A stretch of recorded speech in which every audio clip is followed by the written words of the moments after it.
Gaano katagal ang paghilom ng sugat ng pag-ibig?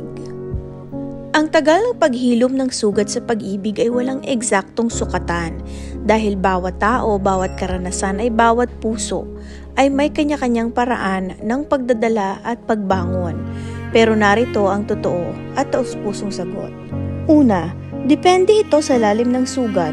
Kung minahal mo ng totoo, pinagkatiwalaan, ipinaglaban, mas malalim ang kirot, kaya mas matagal ding humupa.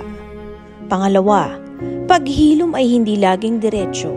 May mga araw na okay ka na, tapos may isang memorya o kanta na parang bumabalik lahat.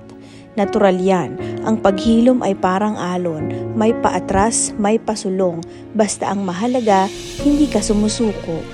At ang pangatlo, hindi lang oras ang nagpapagaling, kundi desisyon. Kahit ilang taon pa ang lumipas, kung hindi mo pinipiling palayain ng sakit, mananatili siyang sugat. Kaya malaking bahagi ng paghilom ay ang pagtanggap na tapos na kahit ayaw mong tapusin. Pagpapatawad, hindi para sa kanila kundi para sa sarili mo.